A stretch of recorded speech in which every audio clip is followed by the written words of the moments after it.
Good evening. I call this August 23rd meeting of the Morrisville Town Council to order. Thank you to those watching via live stream and those who are watching a recording of this meeting.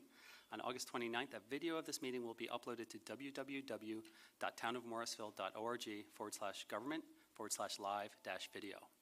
Our Town Council chambers in Town Hall are currently undergoing audio-visual renovation, so this meeting is actually taking place in the Morrisville Senior Center. It's a great facility. We're glad to be using it. Sergeant Penland, tonight's Sergeant-at-Arms, has been a law enforcement officer for 21 years and is currently assigned to the Field Operations Division. Thank you for being with us this evening. At this time, the invocation will be delivered by Councilmember Fender. Yep. You guys hear me okay? All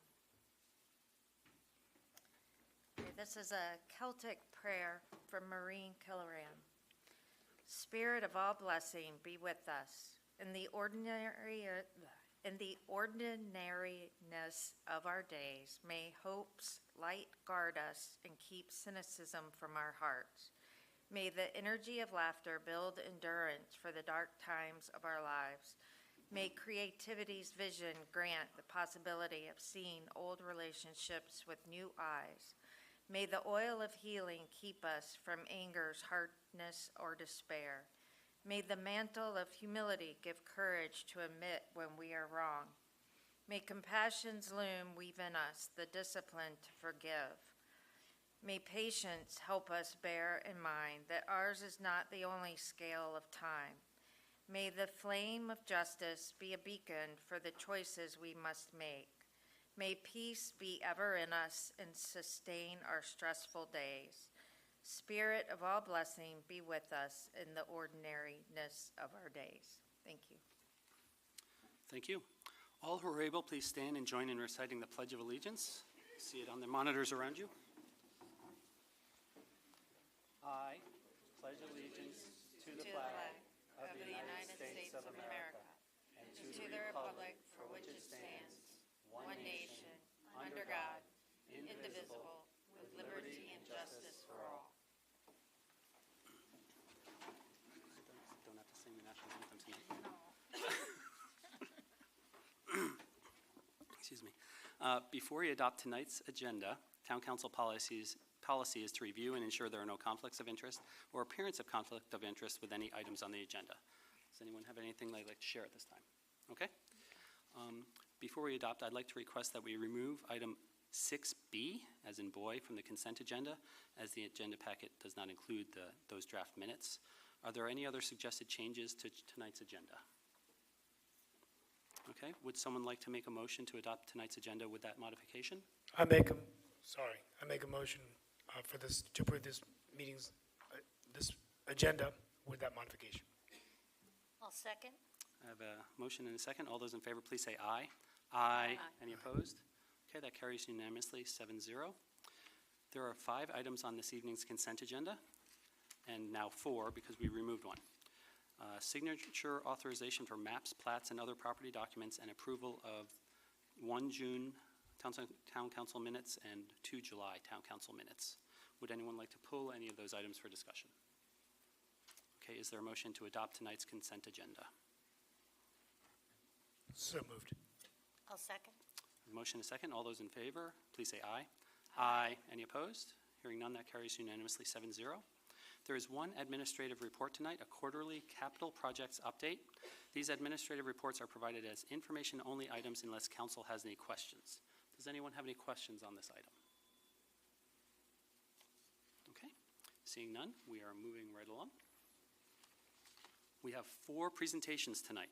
Morrisville Little League recognition, the introduction of the new Public Works Director, a Public Works accreditation presentation, and a Greater Triangle Commuter Rail Project update. Brian Ray, Athletic Supervisor, will facilitate the Morrisville Little League recognition.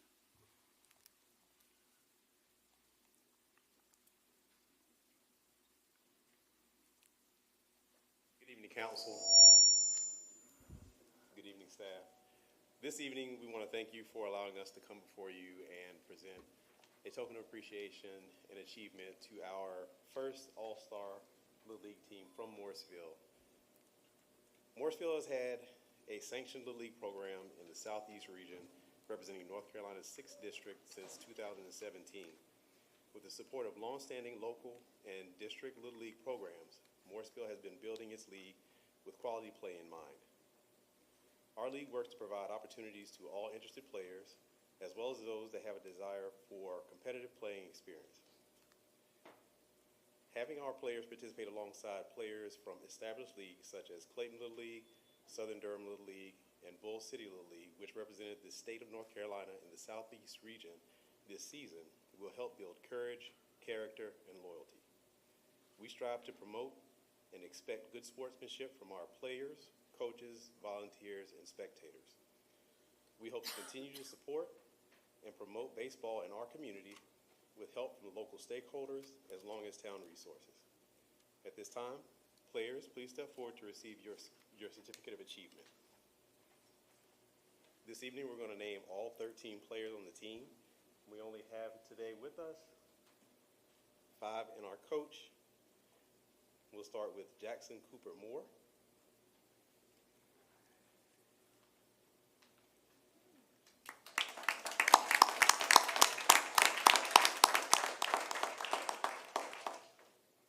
Derek Alamedia, Eli Bakazan, Cameron Beal,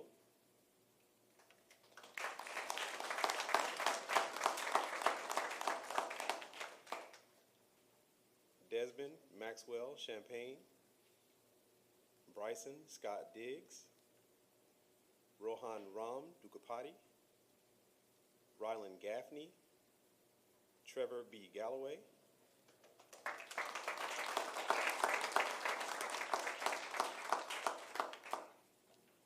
Trenton Michael Carrick,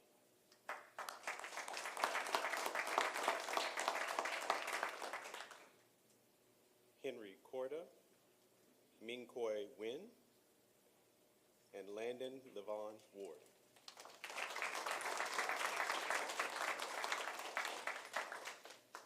We'd like to give a special thanks to Steve Ward. We asked him to join us at this time. Steve is our coach.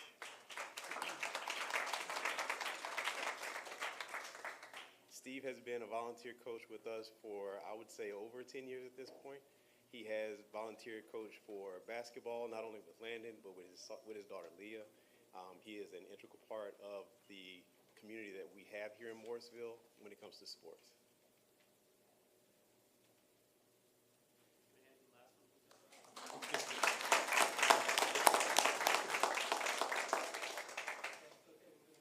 At this time, we have an additional presentation that we would like to have. So we're asking the players to take a step out.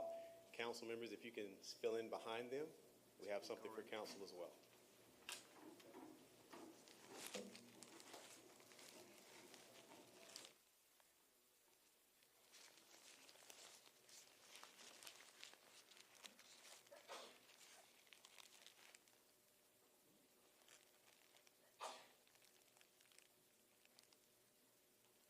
So, as a tradition with Little League, players participate and they receive pins for either their season or their postseason play.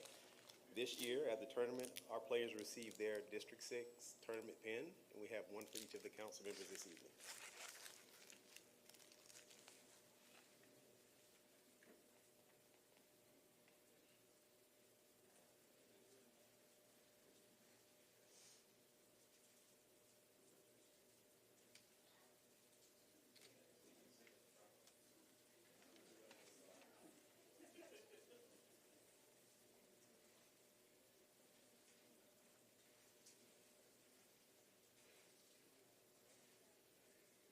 All right, y'all look this way, please.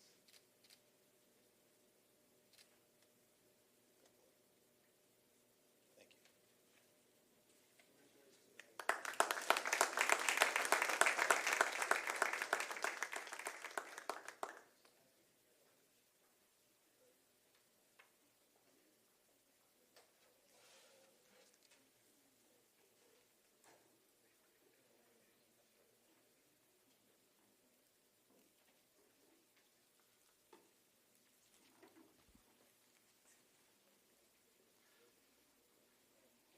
Thank you very much, Brian, Matt, the whole team. And it takes a lot of work to make a league work. And having an all-star team is really a big step for the town, so we really appreciate that. Thank you all very much. Giselle Rodriguez, Assistant Town Manager, will introduce our new Public Works Director and then facilitate the Public Works Accreditation presentation. Ms. Rodriguez. Thank you. Thank you. Appreciate that. So my first presentation this evening is to formally introduce to you the new Public Works Director, Jeffrey Brown. I have a few remarks of Jeffrey that I would like to share with you. Jeffrey is a professional engineer with more than 20 years of experience working directly in public works field with both state and local government experience. He earned a bachelor degree in biological and agricultural engineering from North Carolina State University. He began his career in local government and as a staff engineer and progressed rapidly to Director of Engineering and Infrastructure Department for the City of Fayetteville. Jeffrey has direct experience in construction management, engineering, facilities and grounds, fleet services, public utilities, real estate, solid waste, including an landfill, stormwater management, streets, traffic services. Prior to coming to Morrisville, he was serving as the Internal Services Manager for Cumberland County. I would like to highlight at least 3 of his accomplishments. He effectively managed the collection and monitoring of the vegetative and construction debris generated from the tornadoes in 2011 while serving with the city of Fayetteville, and for Hurricane Matthew and Florence while serving the Cumberland County. He oversaw the construction and operations of Cumberland County's first portable water system for residents in the Grace Creek community. In addition to these duties as the Engineering and Infrastructure Director, Jeffrey served as the interim Solid Waste Director for Cumberland County on 2 separate occasions, with each period lasting over a year each time. The operations of the Solid Waste Department included the management of landfills, the wood processing facility, and 17 convenience centers across the county. During this time, Jeffrey became certified by Solid Waste of North Carolina as a manager of landfill operations. Today marks his 17th day on the job. We are honored that he chose Morrisville to continue his public service career and are very proud to have him on the team. So Jeffrey, if you can please join me over here so they can officially see you. So this is Jeffrey, and Jeffrey, if you would like to share some remarks. Okay, thank you, Giselle. Good evening, Mayor, members of council. It is a pleasure and an honor to be here. I want to thank town management for having confidence in me and selecting me to be the new Public Works Director for the town of Morrisville. It has been a great pleasure to be here for what you say, 17 days now. Everyone has went out of their way to welcome me. It has been very pleasant.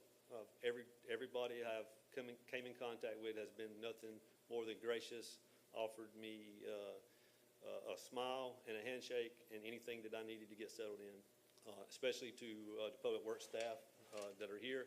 I've only known them for 17 days, but I look forward to working with them, and they have been very supportive thus far. And I can assure you we are going to continue to build on the foundation that Giselle has started in the public works, and that we expect great things from our department to come. So thank you, and I look forward to working with each of you moving forward. Thank you and welcome.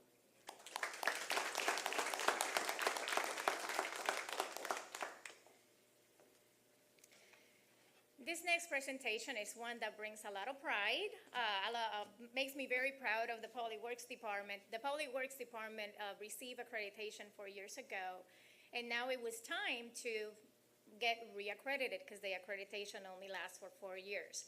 So Public Works staff has gone through that process, but I'm not going to steal the thunder of our next presenter. And they have made a great accomplishment that we would like to present this evening. So we have the honor of having the president-elect of American Public Works Association here to present this recognition. His name is Keith Pugh. He currently serves as the president-elect. He will become president in 5 days. Sunday, August the 28th in Charlotte, North Carolina, during the association's international conference, and that will be just this weekend. He graduated with a bachelor in civil engineering from North Carolina State University December of 1987, and immediately began his public services career with the city of Greensboro. He held numerous jobs with increasing responsibility during his tenure with Greensboro. He received his professional engineer license in 1995. In January 2004, Pugh left the city after 16 years to become the City of High Point's Director of Engineering Services. He retired from the City of High Point in July of 2019 and now serves as Client Success Manager with Withers Ravenel, based in Cary, North Carolina. So without further ado, I'll leave you with Keith Pugh for the presentation of the Public Works reaccreditation. And I'll go ahead and apologize up front. I am going to work off a script because if I do not, we could be here all night. Mayor, council members, manager, city staff, and members of the public. We thank you so much for allowing me to speak with you this evening. Indeed, a pleasure to be here with you. Since retiring from public service 3 years ago, I've had the opportunity to work with numerous municipalities across North Carolina concerning their public works operations and infrastructure. In my role with APWA, I travel across North America and I meet with public works officials. As a member of the National Board of Directors, I represent more than 30,000 public works professionals across North America. Prior to becoming president-elect, I served as the Region 3 Director, which includes Virginia, West Virginia, North Carolina, South Carolina, D.C., Maryland, Kentucky, and Tennessee, which is now my home state. All of that to simply say this. Today marks the culmination of a long and sometimes painful process. Accreditation and the subsequent reaccreditation are the mark of professionalism, indicating that a public works agency has made the commitment to continuous improvement in the delivery of the operations and services to the community it serves. Accreditation recognizes an agency's policies, procedures, and practices which have been evaluated against nationally recognized best management practices determined appropriate for that specific agency. Accreditation is important to agencies seeking a method to demonstrate that the agency is well managed, it's able to demonstrate compliance with recommended practices, and dedicated to continuous improvement of public works facilities and services. Agencies first complete a self-assessment and make improvements to their operations and management policies, practices, and procedures to comply with the recommended practices established in the Public Works Management Practices Manual. Benefits to the agency include increased efficiency, improved processes, succession planning, professional recognition, and continuous improvement. The Town of Morrisville Public Works Department received its initial accreditation in December of 2017. Part of the commitment to remain an accredited agency, as Giselle said, is to go through the reaccreditation process every 4 years. This is the town's first reaccreditation effort. Town staff worked diligently since the original designation to ensure that its policies and procedures continue to meet or exceed industry standards, confirming efficiencies and identifying processes that need improvement. All of this with the intent to grow and improve and make the organization and thus the community better. Agencies are required to have 100% of their practices in substantial compliance or better. For Morrisville's reaccreditation, an APWA sanctioned team completed a virtual evaluation during June of this year. A total of 134 of the 353 possible practices were selected to be reviewed, with all 134 found to be in full compliance. In fact, one town practice was singled out as a model practice and will be shared with other agencies. And that practice is human resources management, career development, and succession planning. which is an outstanding long-range training and development plan. That also makes it easy for employees to understand what they need to work toward and how to accomplish the goals of the town. Based on these findings, the APWA Accreditation Council awarded full accreditation status to the Public Works Department for another 4 years.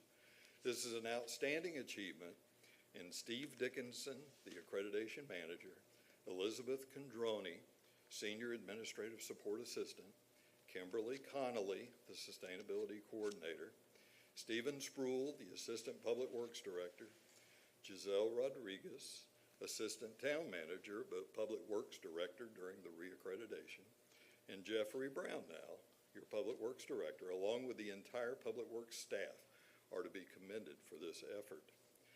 Morrisville is one of just 176 agencies to achieve accreditation status across North America. You are one of 176 across the U.S. and Canada. In the state of North Carolina, the towns of Garner and Morrisville are the only other 2 accredited agencies. Please remember, accreditation is a program of continuous improvement, and the designation is awarded for a 4-year period. We anticipate visiting with you again in 26 as your agency applies for its 2nd reaccreditation. Would like to pause at this moment and take the opportunity to introduce you to the individual who replaces me on the APWA Board of Directors as the Region 3 Director. And I don't know how many of you know this, but Mr. Jeffrey Brown, your new Public Works Director. Jeffrey was chosen for this role after I was selected to serve as President-elect in March of this year. In this capacity, Jeffrey serves alongside 17 others from across North America to advance our profession and serve our membership. Specifically, Jeffrey represents APWA members from North Carolina, South Carolina, Tennessee, Kentucky, Virginia, West Virginia, D.C., and Maryland. I served in that role for 5.5 years, found it extremely rewarding professionally and personally. By speaking with other public works professionals, attending the educational conferences, and leading the organization in this capacity, I was able to bring home and implement several great ideas, improve my leadership, improve my public speaking skills. As an engineer, that's always an issue. And I was able to learn from success stories as well as challenges. I was also able to expand my network of professional contacts, which allows me to simply pick up the phone, make a call when I have a problem or what I think is a unique situation.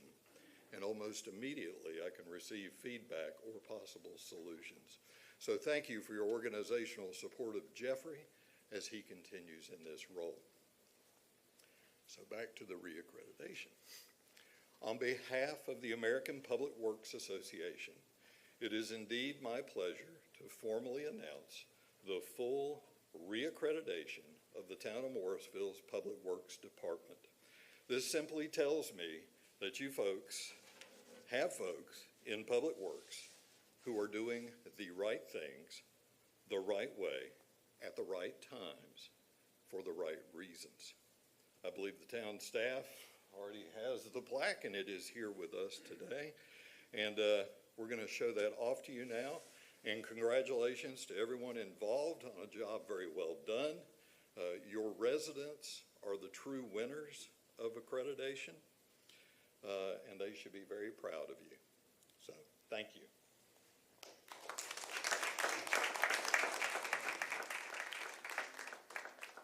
And Giselle, I'm not sure how you want to corral everybody for a photo. Okay. We will take one picture with staff, and then the second picture if council can come and join staff.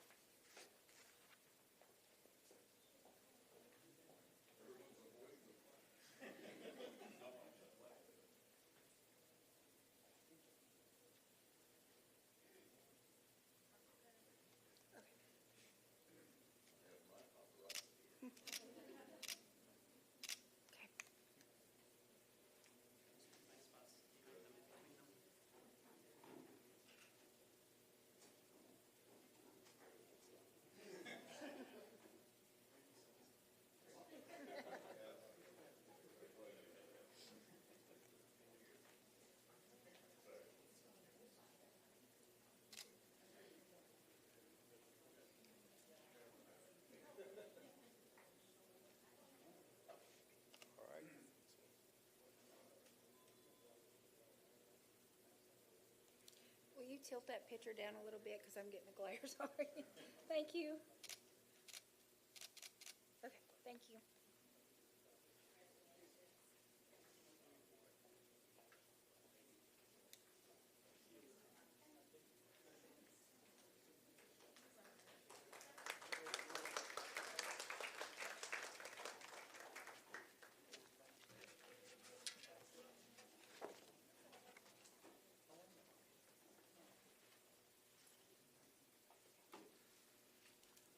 Congratulations to the team, and as was noted, congratulations to our resident and business community.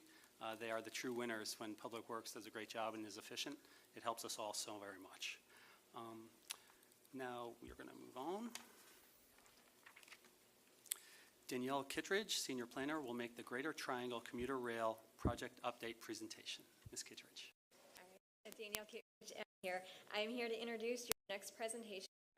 We have Catherine Eggleston from Triangle, who is giving an update on the Greater Triangle Commuter Rail project. They have been very busy. There is a Phase 2 feasibility study that's expected to be released relatively soon for public comment. So Catherine will give some of the updates on that and kind of the next steps. So with that, I will introduce Catherine. Thank you. Catherine Eggleston, Chief Development Officer with Go Triangle. Apologies in advance for your, I think it's third presentation from an engineer this evening, but we'll do my best to get through this here. So as Danielle said, we have been at Go Triangle working on this second phase of feasibility study for the Greater Triangle Commuter Rail Project for a couple of years now. We've been working together with partners, working together on this study. These ones on the left are funding partners or involved in management of the study with us. So that's the MPOs, the counties, Durham, Wake, and Johnston counties, as well as NCDOT Rail Division and North Carolina Railroad Company. Throughout the study period, we've also been coordinating with staff from each of the towns and cities in the corridor, as well as major institutions such as NC State, NC Central, Duke University, Triangle J Council of Governments, and RTP. So why are we doing this? As you all, I'm sure, have heard, our metropolitan planning organizations are projecting significant population growth in the region over the next 30 years. Even today, the Triangle has a population of around 2 million people. We currently have about 1.3 million vehicles out there on the roads. We know that even today, we have some traffic congestion on the roadways. People may have experienced some congestion getting here this evening. But over the next 30 years, the region is projected to add over 1 million additional people. So going from 2 million now to over 3 million in the future by 2050. Coming along with that, 1 million more vehicles on the roads. We see a lot more roads congested in red on this map, predicting for the future. So we have been tasked with evaluating options to travel on congested roadways, looking at a commuter rail service. So the corridor that we've been looking at for commuter rail is highlighted in this green bubble on the screen.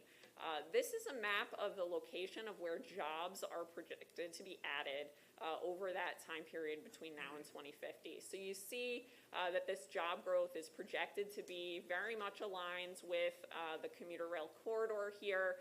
A lot in the center of the region, as well as a lot headed up north along the US 1 corridor, which also parallels the S-Line rail corridor, if you've heard of that. NCDOT is working on acquiring that from CSX to potentially have that as an option for rail service in the future as well. Looking at population growth, that's a little bit more scattered out throughout the region, although we do see some significant growth in eastern Wake County and into Johnston County as well, in addition to the areas that are more populated today. We know that southeast Wake County and Johnston County are actually some of the fastest growing areas in the entire state.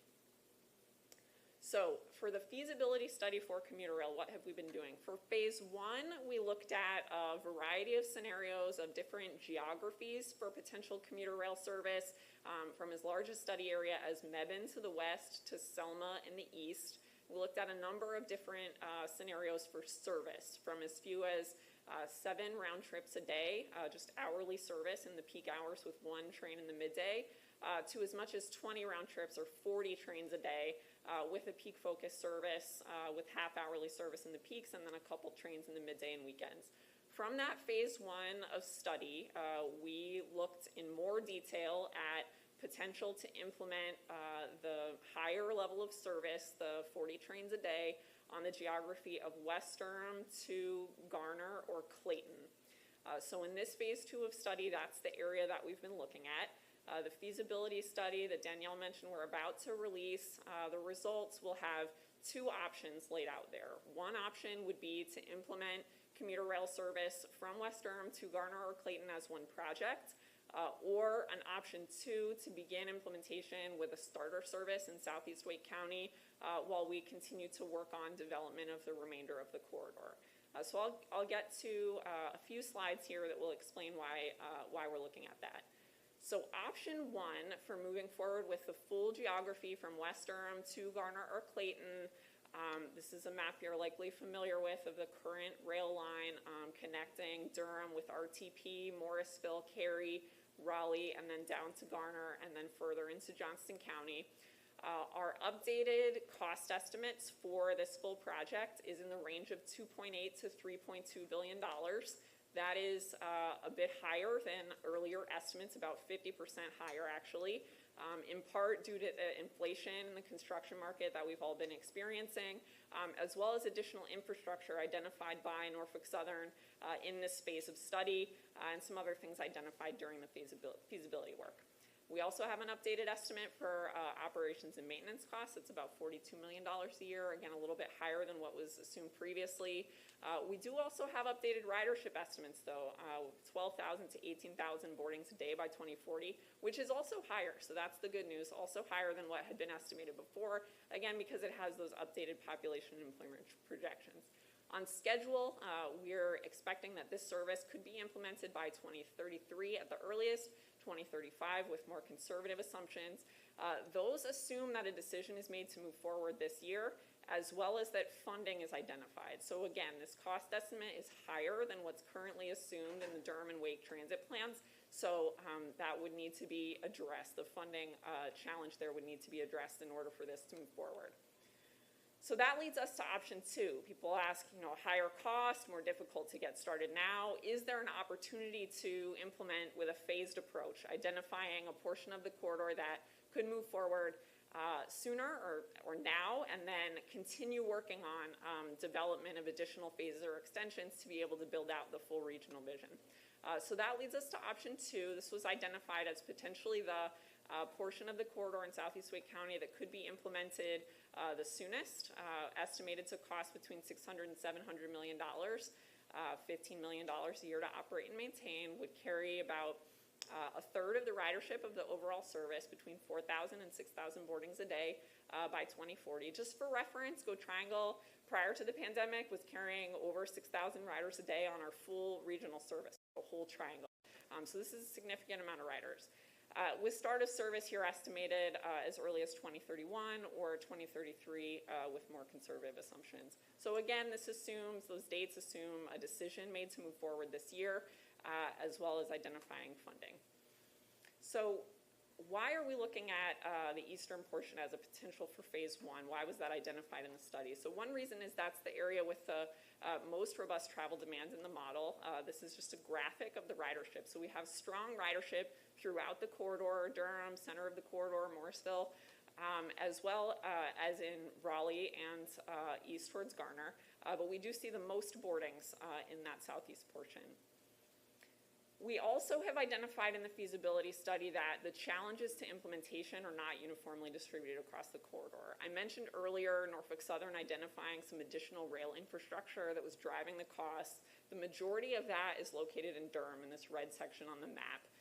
There's a current freight yard that Norfolk Southern operates in East Durham today that would trigger the need for additional infrastructure beyond just a second track in order to implement service that could carry commuter rail on top of the existing freight and intercity Amtrak service. We've identified some coordination challenges in the central portion of the corridor as well. No additional infrastructure was identified by Norfolk Southern east of Raleigh. So again, looking just at challenges to implementation or what you might be able to get started with soonest, we're seeing that in the eastern portion of the corridor. We do believe, though, that if a decision was made to go with option 2 to implement this service as a starter or as a phase 1, that we could also continue working to develop extensions to Morrisville, RTP, Durham in the future. The exact schedule for that has not been proposed at this time. That is something that we would be working with partners. If there is interest in the phased approach, we'll be working with partners to identify what that schedule would be, how we would be able to pay for it over time, be able to implement extensions to the west. As part of the feasibility study, we also looked at some of the technical challenges in the corridor, downtown Cary, downtown Durham. We have a couple visualizations here of what it would look like to add an additional track through these areas. These areas are very complex where we have an existing Amtrak station. This visualization is showing a new Amtrak station in downtown Cary, west of Harrison Avenue, co-located with Cary's multimodal transit facility projects, kind of highlighted in this rectangle over here. Similarly, in downtown Durham, we looked at what it would take to add a second track through this Amtrak station location. Good news, we've identified what we believe are feasible scenarios to do this. They do come at a little bit of higher cost than was estimated in phase 1, again, as part of what has increased the cost in this phase of study. Another thing that has changed since the project began, this project has always been envisioned to be seeking federal funding through the Federal Transit Administration's grant programs. Since this study began, the federal government has adopted the bipartisan infrastructure law, which you all may be familiar with, maybe seeking some funding through some programs there yourselves. We have identified some opportunities potentially for elements of the project to be packaged individually to be able to compete for additional grant funding on the rail side. These are the rail grant programs. These are authorized at much higher amounts than normal. So could be an opportunity, again, if there were a phased approach to the project, to identify some other elements, double tracking or safety projects, grade separations, that could compete for other pots of federal money that have a much higher federal participation than the transit dollars do. So if we do move forward, we would be able to identify options for this and put together a plan to identify some additional grant funding potentially. So our last slide here on the next steps, as Danielle mentioned, we're hoping to bring this information out to the public. We're scheduling 6 forums, 2 in Durham, 3 in Wake County, 1 in Johnston County, and 1 virtual forum over a 45-day period. Over the next month and a half or so, where folks will be able to come out, learn more about the project, ask their questions, and provide input. We'll have a survey about the options, about how to move forward, looking to get input from the public that we can share with our board and other decision makers. Another next step would be to refine that financial plan and grant strategy, ultimately to support a regional decision on whether or how to move forward with the project given this updated information. So with that, I would be happy to answer any questions that you have. Any questions for Ms. Eggleston? I see Councilmember Rabati. Can everybody hear? Oh dear. Okay. Hi. I'm a little bit concerned about the phased plan because I think that construction costs rarely go down. And so my concern is that if the whole thing isn't laid out, planned, paid for at the same time, that the rest of it will never get done. And Morrisville has some of the most talented and educated workforce along that corridor, and I definitely do want to see our people be able to get around to the jobs that are coming to the area. So what do you think? What's your sense of the reality of the rest of the project getting done in phases?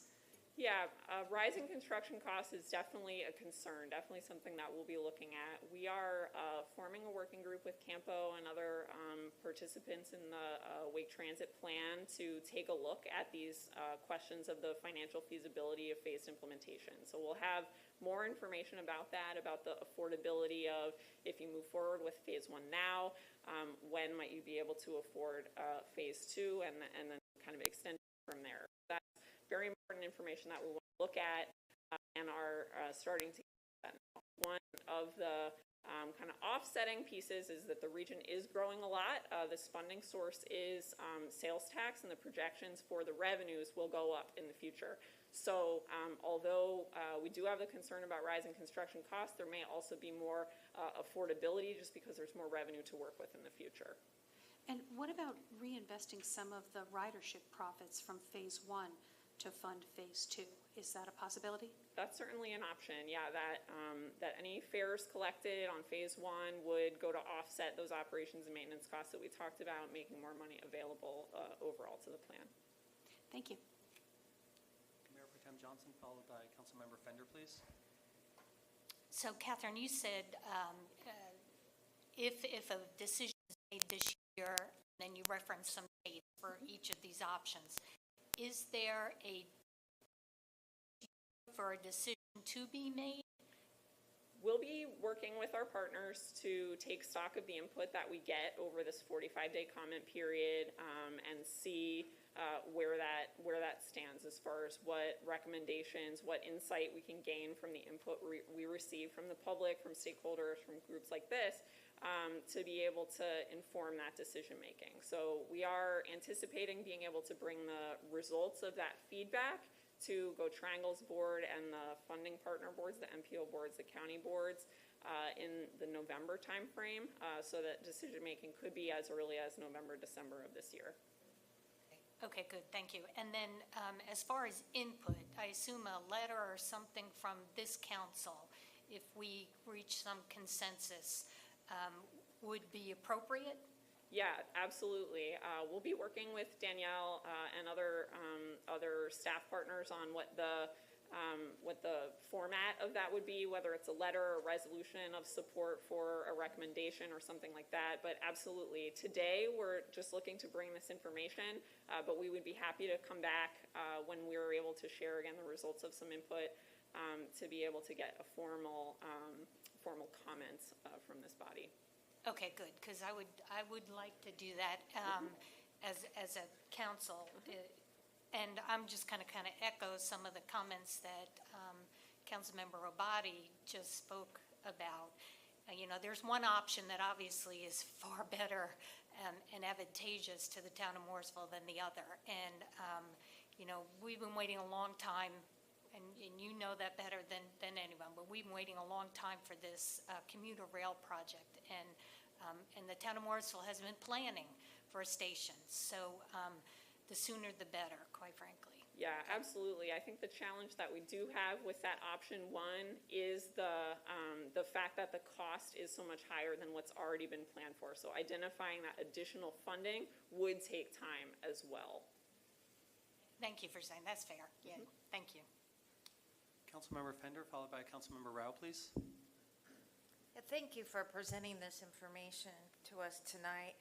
I just have a couple of questions. The first one is with regards to the number of boardings by corridor, and the chart that you showed shows quite a bit of boardings in the Auburn. What is driving that? What is there? Yeah, so that's southeast Wake County, close to the Johnston County line. So we have a lot of growth and development out in Garner today, a lot of bad traffic out there, and it's really a growing area. So in these projections for 2040, there's significantly more development out there in that portion of the corridor than there is today. So we're envisioning in this model a park and ride at that end of the line station that's near the Wake and Johnston County line.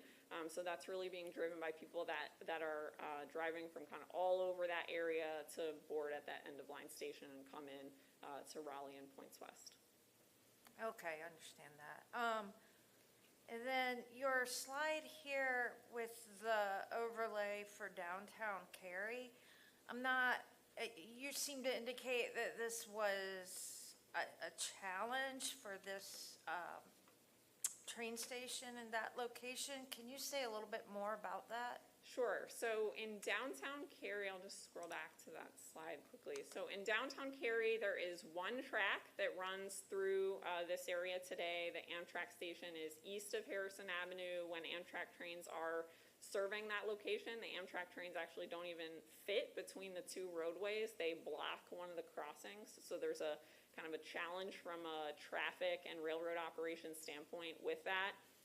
There's also a historic building just to the east of this. So when we're looking at options to add a second track through this area, it's a tight squeeze. The intersecting roadways make that complex. So we're looking at moving the Amtrak station from the east of Harrison Avenue to the west to alleviate that challenge that they see today. That lines up with the town of Cary's plans for the multimodal center and relocating that train station to the west as well. Okay, so where is this facility with regards to what is located there now? Yeah, so what is located there now, what you see right here is the proposed location west of Harrison. Harrison's kind of running through the trees here. Today, the Amtrak station is like right back here. All right, and then I have two more questions. The second last question is, what is the difference between the advanced appropriations funds and the fully authorized funds? Are those two separate buckets? Yeah, so my understanding of how this federal funding works is that some of this funding was authorized, the advance appropriations was authorized in the bipartisan infrastructure law, like when that was approved, those funds are there, and then the remainder is subject to annual budgeting process at the federal level.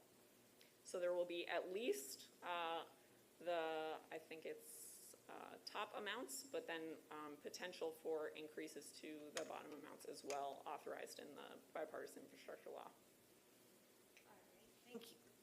Thank you. And my last question is similar to what's been already voiced by Mayor Pro Tem and Councilmember Robati. Is, why Raleigh to Auburn as opposed to, why isn't there a third shorter option like downtown Raleigh to RTP? Have you guys considered that particular option? Yeah, so we have gotten that question. The feasibility study was really identifying one option that appears to be the lowest cost, least risk option to get started. If you wanted to get started right away, what's the best place from a technical perspective to do that? There could be a wide range of other geographies that are identified as what wants to move forward as phase one. But the feasibility study is really looking at those kind of technical issues of what would be the most straightforward to move forward with first, and again, where that strongest travel demand is. So we definitely have gotten that question of what would it look like, or could you consider moving forward with the phase one from Raleigh to RTP? That's something we're happy to look at with partners, but would caution that that would come with potentially more risk, higher cost than that segment that's identified in the feasibility study. Councilmember Rao, followed by Councilmember Scroggins-Johnson, please. Yeah, you've talked about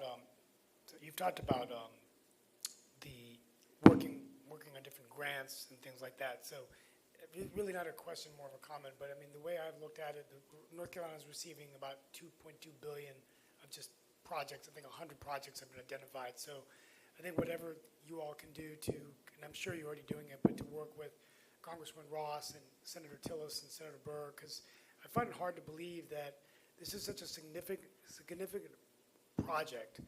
And I think that because there's been so much planning done, it's also very conducive to job creation, providing contract opportunities to small and disadvantaged businesses. I'm going to talk about that later today during my comments. But so anyway, that's just a suggestion. And I think whatever input the public would like to give in terms of just ideas and strategies. So, but thank you for that information. Thank you. Councilmember Scroggins-Johnson, please. Okay, testing, okay. Thank you for the presentation. Very helpful. We have been waiting for commuter rail for a long time and the Wake Transit Plan and so forth. I'd like to echo Councilmember Fender's suggestion about option 1A or option 2. Morrisville and RTP are alongside many employers and significant economic development.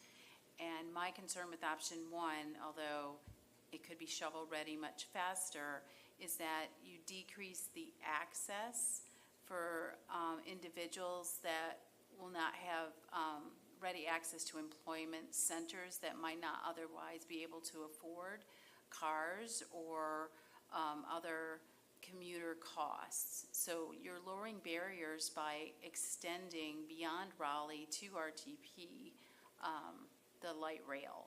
And I think we haven't talked enough about affordable housing or lowering barriers along rail areas. It really does help individuals participate more fully across the county.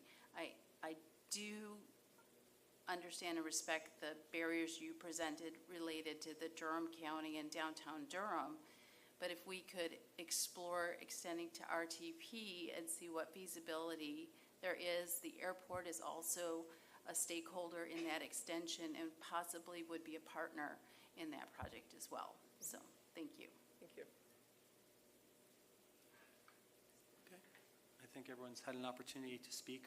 I'd echo that Morrisville could really benefit from it coming at least this far. It looks like RTP would be a really logical step in the other direction. Don't know if it's possible for the surveys that come out to have that as an option rather than having to have people write it in, which would make it more difficult. I'd be interested to know if Ms. Kittredge thinks that there's certain things that we could do to help influence this, telling our residents to make things happen or anything like that. I know that the technical committee from Campo is meeting early September and then the main board towards the end. What do you think would be a good opportunity for us as a council to bring that forth? As Mayor Protem mentioned, would that be the best way, or? Well, and also too, we'll have opportunities. There will probably be lots of public engagement material that is shared with the different municipalities and stakeholders that we will, get out through the various communication channels that we have as well to share that information. But were you also interested beyond just being able to involve the public more and make them aware so they have an opportunity to comment? Were you also asking about, I guess, more of the kind of council providing feedback back as well? I just want to make sure I understood the question. I get the impression that we would like our voice to happen for sure, and anything we can do to really engage the public would probably be really beneficial to us because we have a very engaged public. We survey them a lot, but this would be a call to action that I think would probably benefit all our towns, the whole region, really. Yes. So we'll make sure any types of materials that come out that we are sharing them through our various communications channels. Communications department is always great in helping with that. And then I will work with Catherine and Go Triangle on those different opportunities and whether it's a letter or resolution of support or if there are additional discussions you want to have to come to a consensus on which way you would like to provide input to them. So we can look at that. That's wonderful. So did anyone's comments spur any other thoughts? Anyone want a second comment? Okay, hearing none. That was a great presentation. We appreciate all the work that's gone into this so far. This has been since 2012 that the it's been quite some time. Transit plan started. And our residents and businesses expect through the sales tax that was approved by the voters that we're going to have something for us. So I think that's our goal. Thank you very much for all your hard work. Thank you.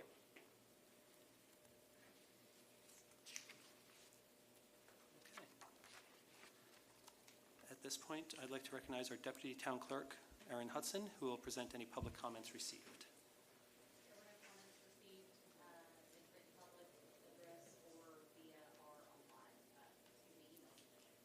Okay, did anyone sign up at the door today? Is there anyone here in the audience who would like to speak for 3 minutes on any topic of their choosing in public address? Okay, seeing none, we'll move on. At this point, we're running a little bit early. I'm going to go through the citizen involvement opportunities and then I think we can get through council comments as well before our 7:15 break. There is a lot going on in Morrisville, no surprise. The Western Wake Farmers Market offers healthy and fresh food, goods, and live music for small and local businesses from 8 a.m. to 12 noon during their summer hours every Saturday. And we are back at Church Street Park for the second annual Minor League Cricket Finals weekend.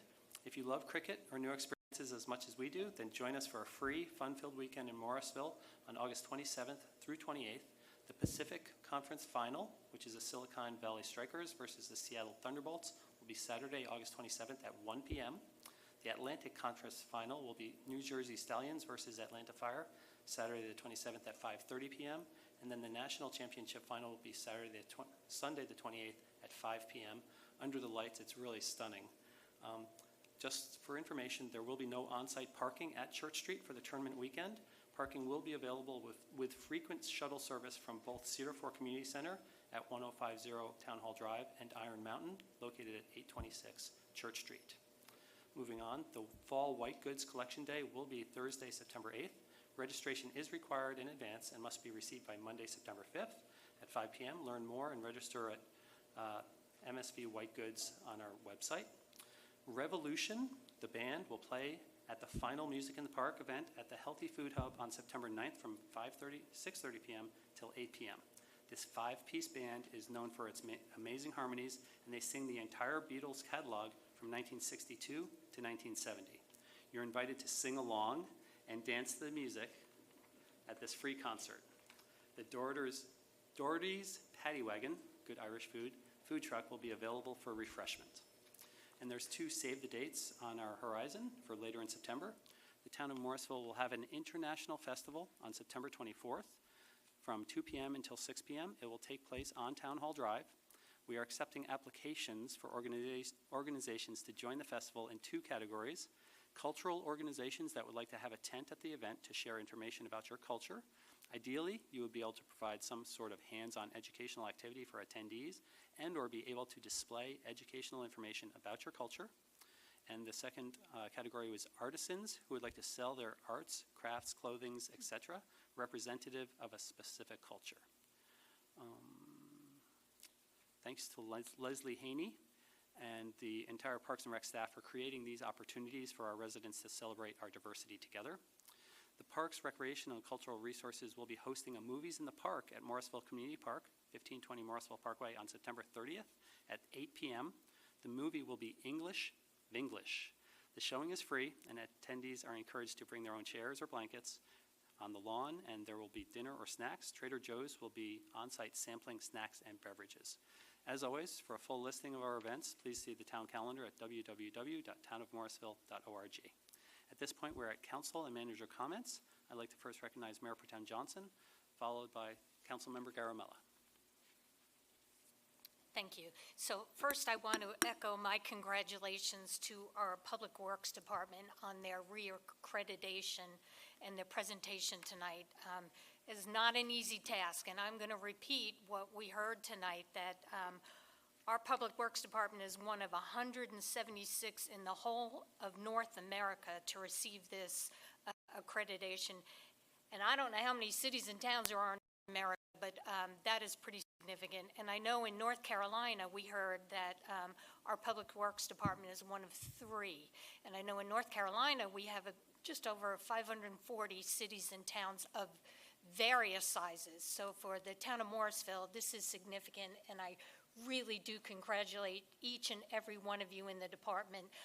I've watched this department grow over these 23 years, and I'm incredibly proud of where you all are today, so thank you. I also want to say thank you to the League of Women Voters that had an Equality Day recently, a Women's Equality Day, recognizing women elected officials here in Wake County. I was able to attend, and their theme this year was, and I brought my little display with me here, their theme this year was Power of Pearls and the Women Who Wear Them. And so I am wearing my pearls that I received when I went to the event, and I thank them very much. This is an event they have every year, and it really is a wonderful event.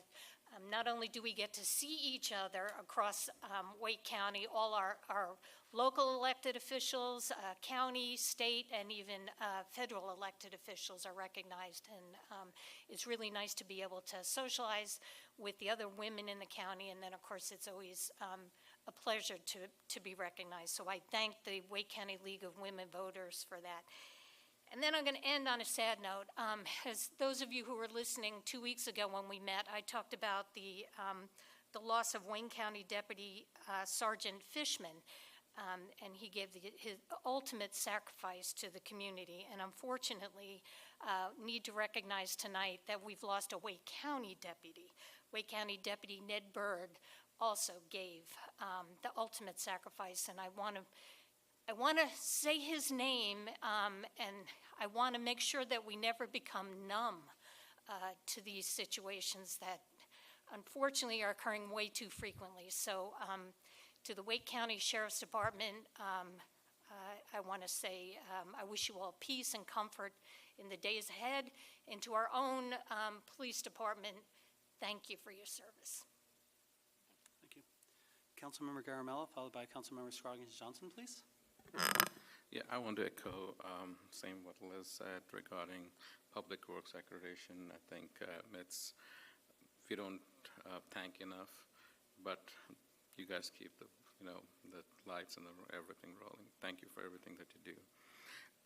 On a different note, I think Martha, I'll get with you. I got a confirmation of the new interim CEO for Cricket USA, along with 3 of their board of directors are flying in on September 9th. They'll be there for a day, and so if, looking for opportunities, if the staff and the council would be interested to meet them. So I'll send you more information with their schedules, and because they sent me last night their confirmation of coming into the area and talking to the staff. Great. Councilmember Scroggins Johnson, followed by myself. Well, I too would like to say that I'm so proud of our Public Works Department. It is not easy, and we have a fresh start with our newest director, who's also going to be serving the region. So we have a star already. Thank you so much.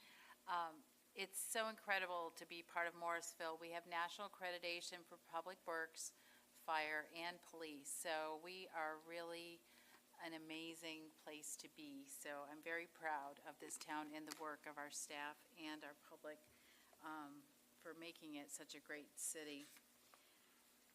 I would also like to say I am so excited to be at the Morrisville Senior Center tonight. It is a special place.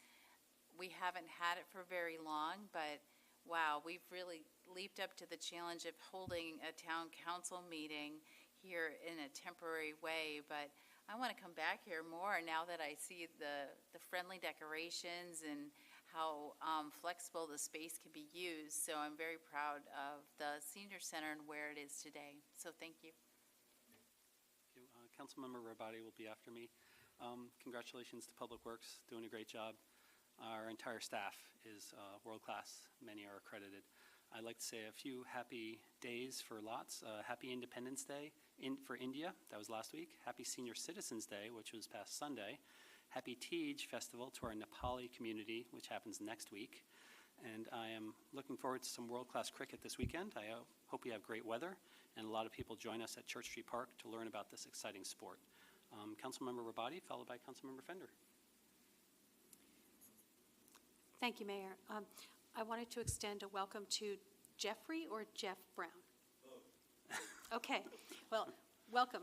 You have some big shoes to fill, as you heard tonight, and I'm so proud of Giselle and our Public Works Department. To be among less than 200 towns in the whole country that are accredited is amazing and is indicative of the high quality and standards that we extend to our staff. So I could not be more pleased. I also wanted to echo Mayor Pro Tem's comments about Officer Ned Bird. It's such a tragedy when a law enforcement officer, when a firefighter makes the ultimate sacrifice. I know that that people sign up for those jobs with that possibility always, but, nobody should have to die at work. And I just am keeping his family in prayer. Thank you. Councilmember Fender, followed by Councilmember Rao, please. I don't have any comment. Councilmember Rao, please. Thank you, Mayor. Well, I pray for the family of Sheriff Byrd, and happy Women's Equality Day to everybody. Just to save the date, on September 22nd, I'm working with Councilmember Garamella and other leaders of the community to invite Michael Langworth, our RDU CEO, airport CEO, to talk about more direct international flight service, looking at the India market with our growing community. So it should be an interesting meeting. He's just going to talk about the different criteria to recruit new air service to our airport. Second thing, the North Carolina Veterans Business Meeting was a real success. I wanted to say that the highlight was Alan Thomas, SBA Director, who really highlighted the great opportunities that exist for small and disadvantaged businesses and veterans businesses for the $2.2 billion of funding that's coming in from the infrastructure plan. And so he encouraged everyone to just work with the small business office here for the North Carolina District to make sure that we are leveling the playing field for businesses. So it's a really great opportunity to look at your certifications. Hopefully our council and our staff can work with our chamber to make sure that we can educate the business community about these opportunities.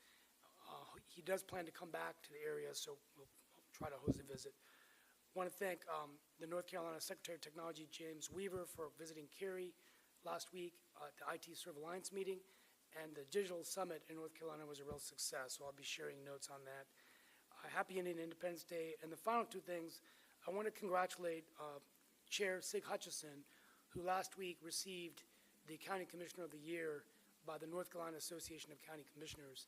He's worked very closely with our council, with our staff on many things, and I think it's a great accolade for him and his service, especially as he's leaving elective office this year. Finally, yesterday, I'm running less because I'm having knee problems, but I love to run through Morrisville to look at all the different things that we've completed. And I had the opportunity of running through the Stottlemyre property. I'm actually blanking out on what the name of the new development is. And it brought back, I just couldn't believe it's been 6 years since we did the conditional rezoning. And it's amazing that landscaping, that they did save more trees than I thought they did. And the donation of the right-of-way, the $1.2 million of dedication for the Civil Memorial Park and the trails and the signage, which is going to be coming. It just made me realize that sometimes when we make decisions, we don't realize the impact that it's going to have. And it's now that the Morrisville Carpenter Road project will be completed, it's going to make it really look nice. So I just want to welcome anyone that's to Morrisville that's going to live there, and wish you all the best as you come to Morrisville. So thank you. Thank you. Town Manager Page, any comments from staff? Yes, sir. Thank you. I'd just like to give credit and thanks to staff that have made this meeting possible. A lot of work behind the scenes. Will, Maria's running our stream tonight. Rick and Kelly with IT are here. Aaron and Brandon really put a lot of effort into this night, and we appreciate our support team being here for this. So thank you very much. And I think we would all like to echo that as well. We really appreciate the opportunity to try something new. And this is going really smoothly. And that's not by accident. That's a lot of hard work. So we thank you all very much. At this time, we're going to go ahead and take a 15-minute break. So why don't we go ahead and reconvene at 7:25, please. Okay, at 7:25, we're coming back into session. We have one work session tonight regarding the Morrisville Veterans Memorial Site Plan Project. Jerry Allen, Community Services Supervisor, will facilitate the work session. Mr. Allen. Good evening, everyone. During our last budget year, Town Council brought up the subject of the Veterans Memorial that had been worked on or has been planned in Morrisville now for a few years. And Council agreed to, at that time, fund the site plan development project so that we could, get our ideas on paper and have a site plan that we could use in our fundraising and moving that project forward. As you know, we have a nonprofit organization, the Morrisville Veterans Foundation, or Veterans Memorial Foundation, that have been working on the project, and So they have been working with us and our contractor, Stewart Incorporated, who we contracted with earlier this year. They've been working with us to get that project started. And Emily Blackwell, the Stewart, is our project manager, and she's here tonight to give you an update and also get your input on the project that they're working on. So, Emily? All right. Good evening. Thank you for having me. I am excited to talk to you guys about your future Veterans Memorial. I do want to first off thank you so much for selecting the Stewart team for this project. We have done a handful of memorials across the state and are really excited to kind of bring that expertise, experience to Morrisville and work with you guys through this process. And so our, let's see, how do we do this? Just scroll.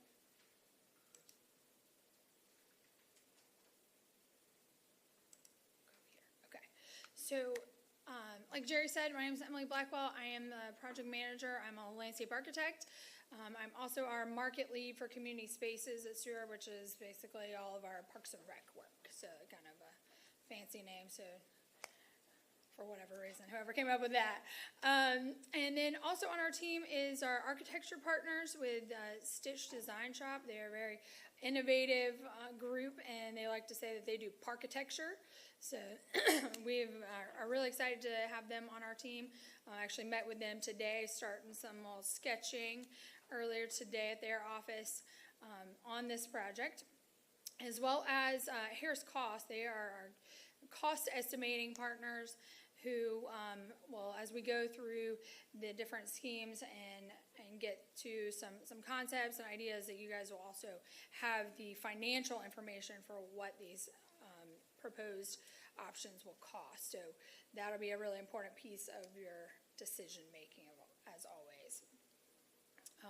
So I do want to say that we are really excited to be here. In light of all the conversation tonight about your accreditations, we're excited to work with your Parks and Rec department because they are also accredited. There's 188 accredited Parks and Rec departments across the U.S. through the National Parks and Recreation Association, and only 14 in North Carolina. I think the time you guys were accredited, you were only like the 5th. So another exciting accreditation that is also quite rare for your town. Okay, so I wanted to talk to you guys. Am I doing this the best way? Is there like a way to make it bigger? This is good? Okay, just don't want to miss out on anything. Okay. Wanted to review with you guys kind of where we're at on the project. So we've got it broken down into, I think, 3 stages. The first was kind of due diligence and analysis, where we met on site, walked through the property with your staff as well as our design team, and just kind of got familiar with all the things that are going to encompass this project. And then we've kind of started into our schematic design, which the first part of that is, this is kind of the last piece of the first half of that, which is getting all of the input from your town. So we met with the Veterans Memorial Foundation. We met with the Parks, Recreation, and Cultural Resources Advisory Committee. And then we also had a public meeting, a booth at Morrisville just a couple of weeks ago, and had a great time. We saw Councilwoman Johnson there, as well as Councilman Rao. I may have, if I missed somebody else that was there, I might not have gotten introduced to you directly, but we had a great time there. And then that leads us to the meeting tonight. So after we get I'm going to go through on this presentation the input we've gotten so far, and I'm also going to get some input from you all on what your thoughts are on the memorial. And then we're going to take all of that and start working on 3 different design options that will also include cost estimates. And probably about end of September, early October, we'll be coming back to the previously mentioned boards to get their kind of feedback and start honing that into a final plan. So that will be kind of our stage 3. So mid-October to mid-December will be kind of getting all that feedback, as well as refining that into a final plan with final cost estimate and a 3D rendering, because we all know that the pretty pictures are what sell the plan, and you definitely are going to need that in order to raise the funding. I know the foundation is already working on some strategic partnerships, so we got a few of those in the works, and then Bob's got some fun updates on that just this week. And then just to go through future stages that are not in this contract, but will be kind of your next stages, is that funding phase where we probably aren't as involved during that time. That'll be kind of on you guys, the foundation, and any funding partners. We're happy to help you through any grants or any of those things if needed. But then after funding is complete, we would be working on the detailed drawings, the construction documents, all the things that you need to actually build this, as well as permitting, and then bidding and contracting, and then, of course, the actual construction. I should have added on there, and then ribbon cutting, which is the fun part everybody wants to get to. And all of those future stages are going to kind of depend on how long each, the funding takes, and then exactly what the final plan looks like as to how long the detailed drawings take, or the permitting, and all of those processes. All right, so just a reminder, I know you all are familiar with the site location, but just to remind those who might be listening in or watching today and are not familiar, it is across the street from Town Hall at 101 Town Hall Drive at the trailhead there. So this is right off Morrisville Carpenter Road, and I do have an exhibit here just in case we want to point to anything throughout the conversation tonight. All right, so here's a few images of the site. There is a stormwater pond there that this site is kind of located between the parking lot, the shelter, the roadway, and the pond. So this is kind of some views across that area, and then of the pond itself, which is actually for a stormwater pond. You guys, I will commend you on your stormwater pond. It's quite a pretty space, and commend your maintenance and public works teams for keeping it looking that way. So I want to go through the input we've gotten so far. So we met with the Morrisville Veterans Foundation on July 20th, and I've asked them some of the same questions I'm going to ask you guys in a few minutes. And some of the key words that they wanted this memorial to embody was honor, quiet, respectful, warm, and inviting. They want to make sure that it honors all who served, not those who served in X war or this conflict, or just the ones that are serving now, but anyone who has served. There's also been conversations that to make sure that is not excluding those who have lived other places while they served. And it's not. We understand that Morrisville is a place where most of your residents grew up somewhere else and have moved here, and they're coming with experiences and connections to military that may not be tied to Morrisville or their time in Morrisville, but they're bringing that experience and that that life connection with them as they move here. So we want to make sure. So that was one of the things that the Veterans Foundation wanted to talk about, is that they want to honor all who served, no matter where they were and where they come from. Accessibility was important, and they also wanted to make sure that they limit the flags. There were some examples of veterans memorials that I showed that had a number of flags, and they just wanted to kind of have that one American flag and kind of simplify that look instead of having trying to decide what all those flags would be. And they also wanted to provide shade. They expressed concern. They had all visited memorials where they were out there at a Memorial Day event, and they're just burning up and sweating, and there's scorching in the sun, and wanted to emphasize that there be some shade in this memorial. So the following week, July 27th, we met with the Parks, Recreation, and Cultural Resources Advisory Committee. Some of the key words that they wanted to highlight were honoring, relaxing, reflective, and welcoming. You see a little theme starting to develop, a little overlap of words there from the foundation.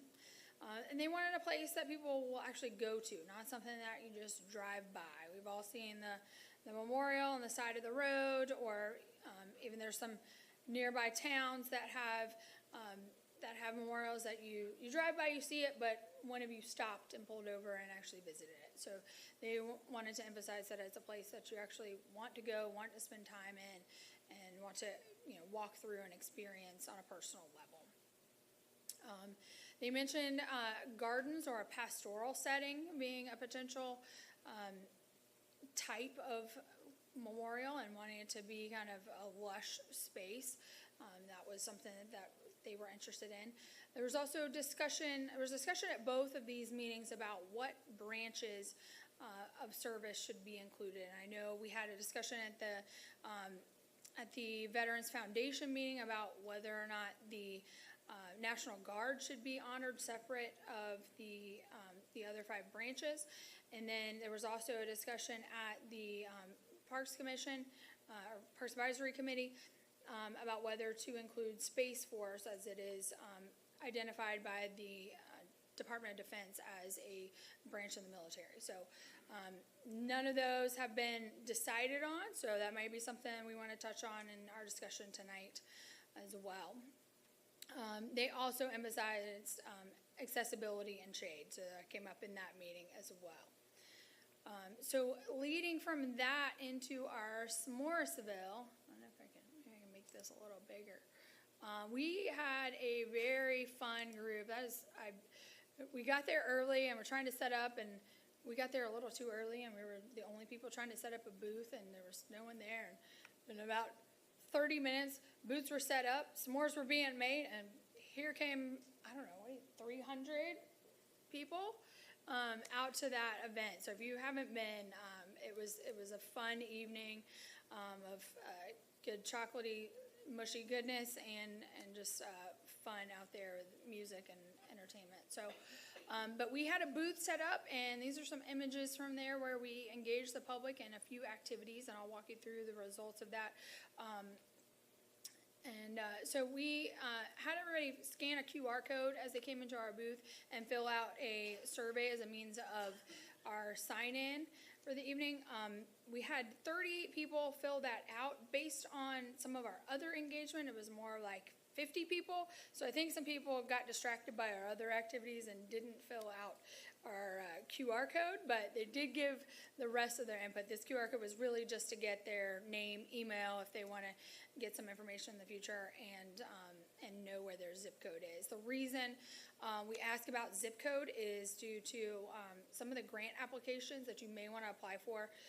Do want to make sure that you've gotten input from the residents throughout your town, and want to make sure that you're getting input from your citizens, and not just having an event or posting something online and getting input from whoever has access to it on Facebook or social media or something like that. So this is kind of some of that data to help sell those grant funders in the future.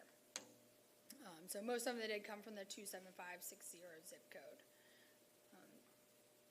So the first activity that people were asked to engage in was, what do you want to see in the Morrisville Veterans Memorial Master Plan? So you could fill out a sticky note, or just write something on the board, or fill out a comment card. There's kind of a couple different ways if you wanted to be really public about your response or have some private things. There was a lot of similar input here as to what was in our meeting. So flags, seating, shade, Memorial Day events. We also had some input where we wanted to, somebody was asking about make sure to honor those who have moved here that may have served in military in other countries before moving here. So this was a pretty fun engagement here. So a little bit of free-form input.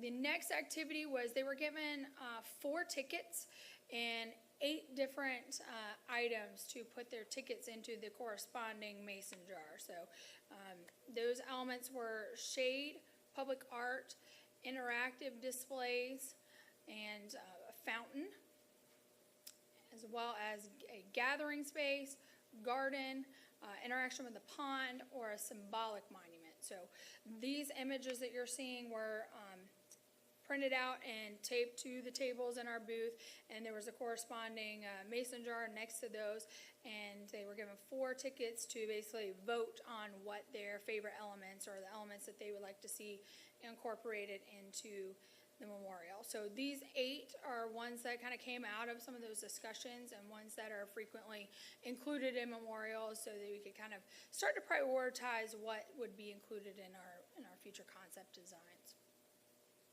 So the respondents overwhelmingly liked the fountain. I know some of the staff and folks were like, of course they wanted the most expensive item.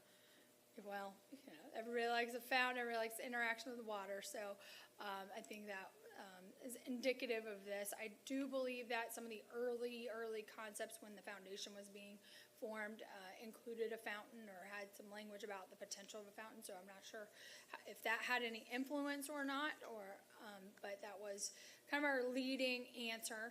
The next being shade. We did include that since we had heard it so many times in our previous meetings, and it showed up as that as well as a symbolic monument. We kind of tied for second place. Following that was garden and pond and an interactive display, as well as, and then gathering space and public art were kind of at the bottom. I think there might have been probably some assumption that this will be used as a gathering place for events and things, so I think that may be why that fell towards the bottom, that people assume that's going to happen anyway, and so they didn't spend their ticket, spend their park bucks that way. And then public art was interesting, was last as well. We usually would expect to see that a little higher, but the symbolic monument, which had these images here, which are kind of sculptural, was towards the top. So I think there may have been a little bit of conflict in people between it being more of just a sculpture versus the symbolic monument piece. So, and if you actually combine those 2 numbers, it's up there with the fountain. So something that has a sculptural memorial component, I think is definitely an interest in your community. So all of that, I might want to give a pause, see if you have any questions on what we've heard so far before, because the next thing is going to be questions to you. I think we're ready to keep going. All right, cool. So, and then thankfully this is being recorded, so I don't have to take notes right now, so don't think because I'm not taking notes, I'm not going to go back and watch this video and get it all down. So, I'm going to ask you some of the questions that we asked in our meetings. So I want to know, what does success look like from your perspective for the Morrisville Veterans Memorial? And some of that could be some words that you want it to describe, or words you want it to not be described. What do you not want? Sometimes that's just as important as what you do want. Okay, I'll recognize Councilmember Rabati. I'll try to keep us in order.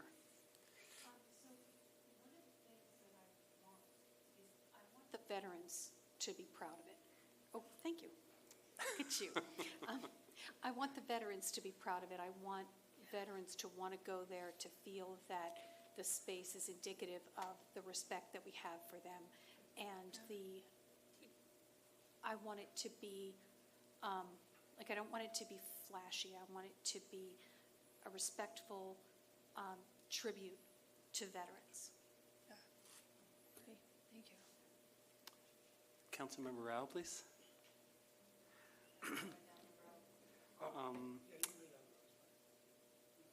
Yeah, I'll do it as we do the things.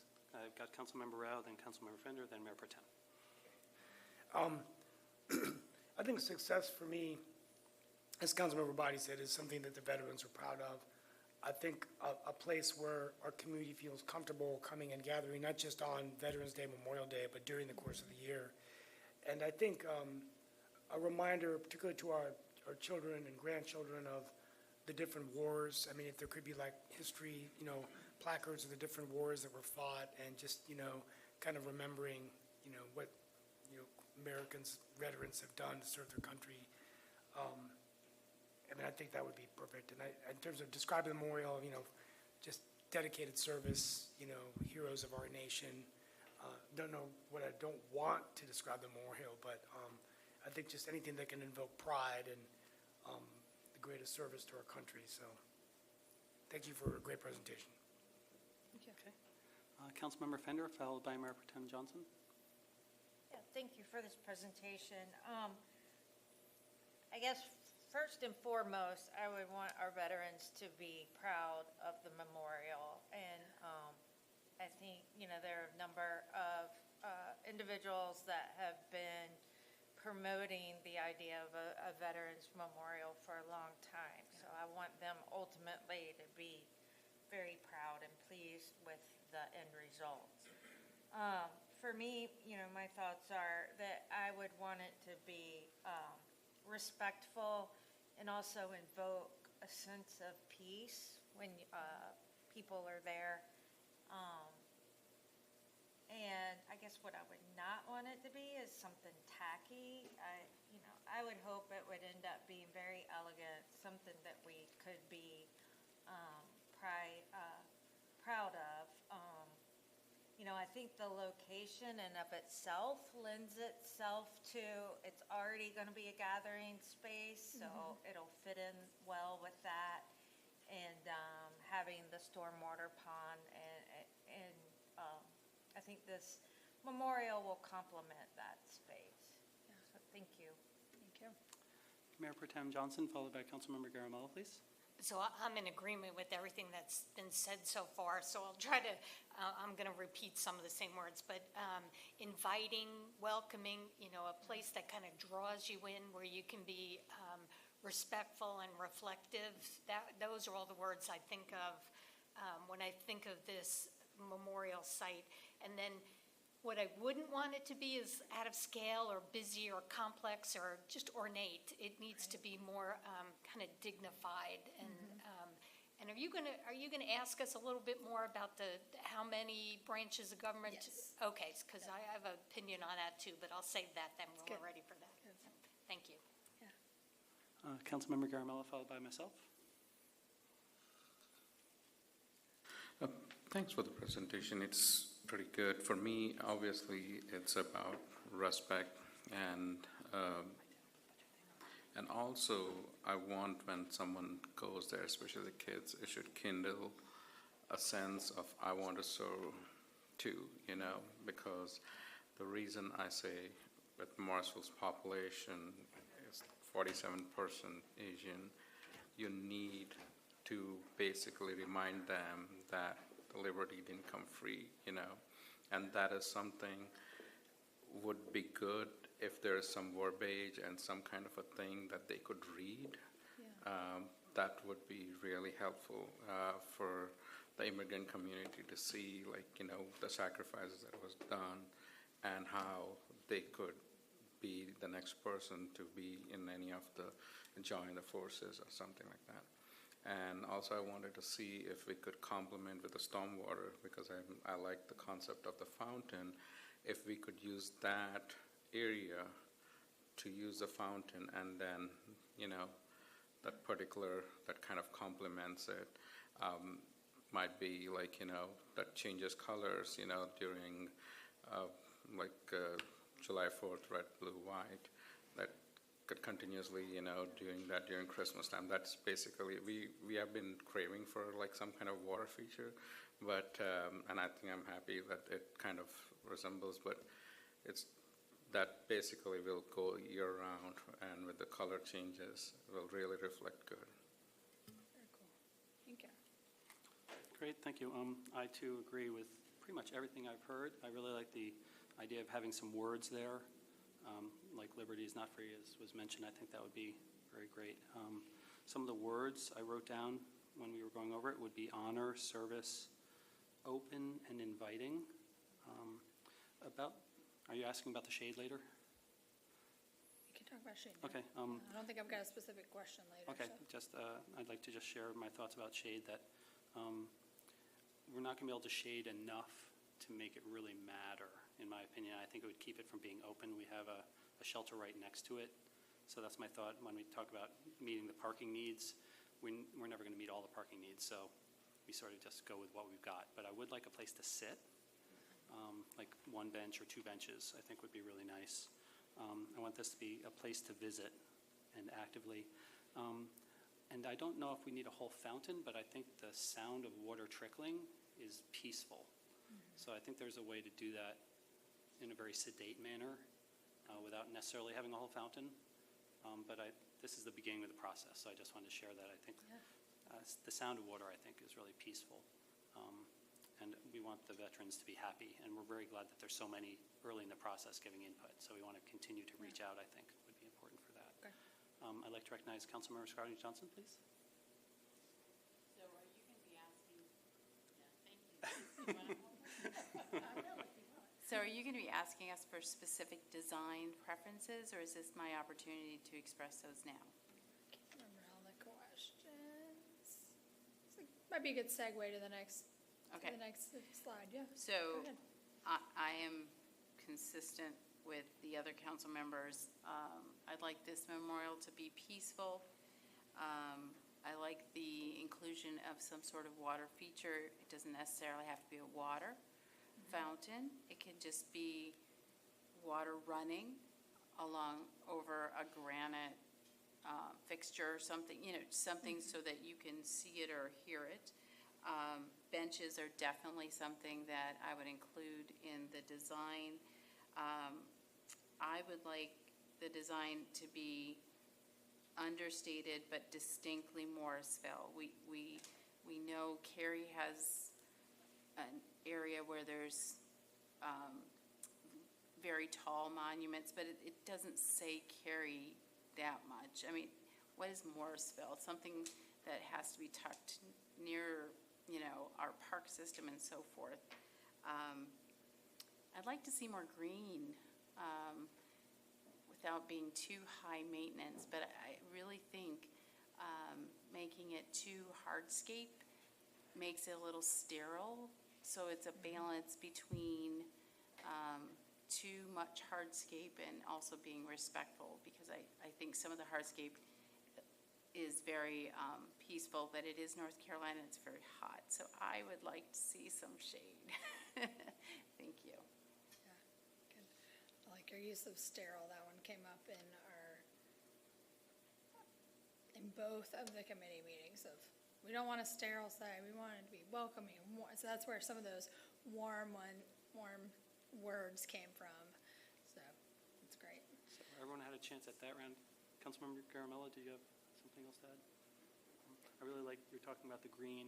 Butterfly garden might be a nice small thing to activate it as well.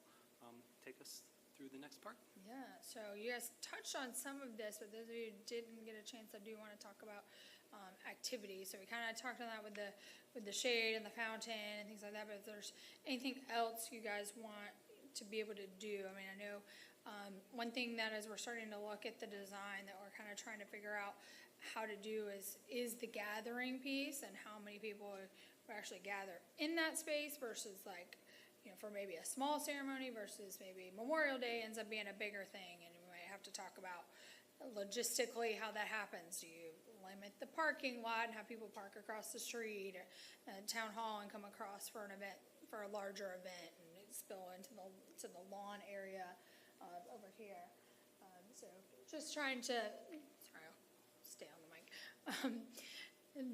Just trying to think about what could happen there, how does it work? So we're starting to get into the weeds of some of that, but also wanted to hear if there's any other, if you had any more opinions on some of the elements that we included, or, and then also I'd like to give you an opportunity to speak on the branches of service. I don't think anybody's gonna have any issue with Marine, Army, Navy, Air Force. I think in the past I've had a little bit of conversation about Coast Guard. Typically it has been included. In other ones, the National Guard was also recognized as its own, but I know that's something that has been under discussion here, as well as the new Space Force. So I want to give you an opportunity to kind of speak on both of those. They're kind of tied together because the activities, one of the activities is honoring the branches. So one of the kind of elements or things to do are pieces of the puzzle, as you will. Okay. I saw Councilmember Rabati, followed by Mayor Pro Tem Johnson.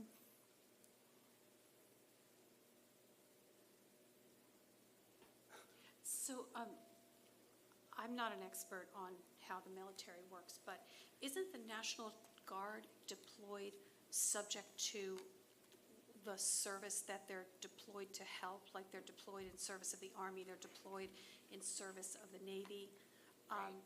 So I'm not sure about the National Guard. I guess I would defer to, honestly, Bob Butler, Bill Dukowitz, the people that have been working on the memorial forever probably should make that decision. Is Space Force a thing? It is a recognized branch of service through the Department of Defense. So, unfortunately, the TV show probably came before everybody really knew that. So it is, I've gotten that question a few times. I mean, I'm kind of reluctant to stick Space Force on a monument that's going to be there And forever. that's been kind of the conversation with, I think it really came up during the Parks Advisory Committee, and they, about half of them are wanting to defer to the fact that the Department of Defense is recognizing it's a branch that is seemingly going to be here. People will serve in it, even if you don't know anybody now. And I'm just looking to this as whether you want to include it because you may have veterans from that division in the future, but also recognizing that it's really kind of an unknown branch at this time, and this is when you're making the decision. So, you want to speak to that?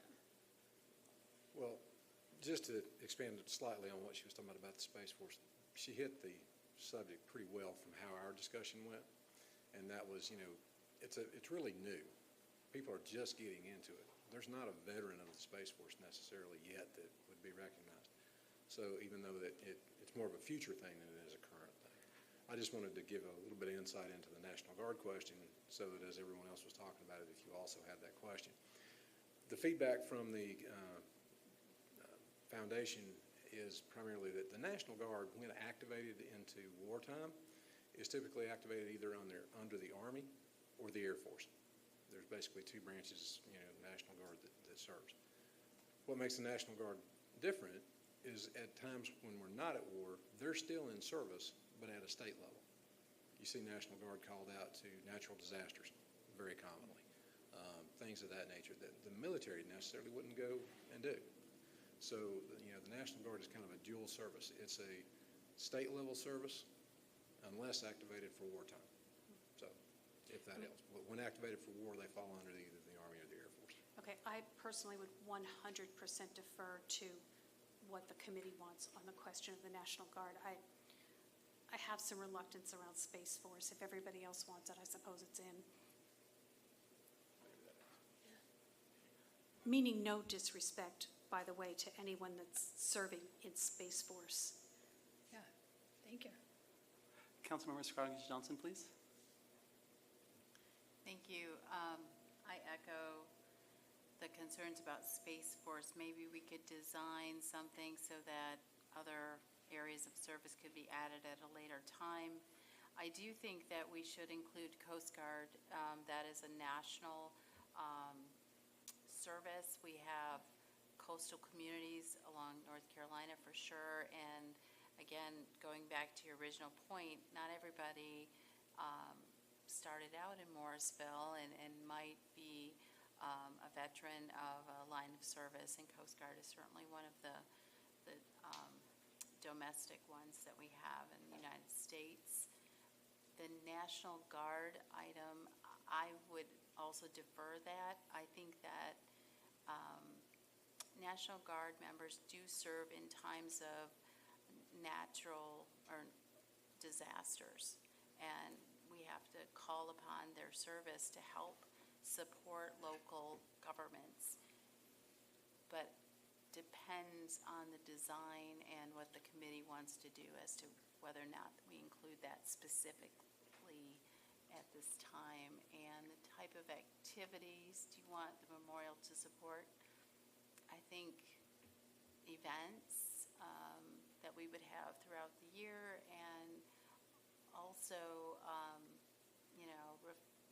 we could have speakers come and offer insights and different things. It'd be very interesting to hear from our local veterans. Thank you. I'm sorry, I actually forgot that question about the types of activities that I would like to see it be someplace that could support a small, dignified, solemn gathering on 9/11, on Memorial Day, on Veterans Day.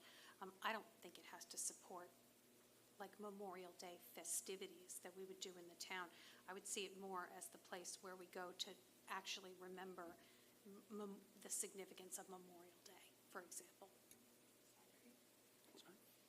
Mayor Pro Tem Johnson, please, followed by myself. So again, I'm going to echo, I agree with everything that's been said so far.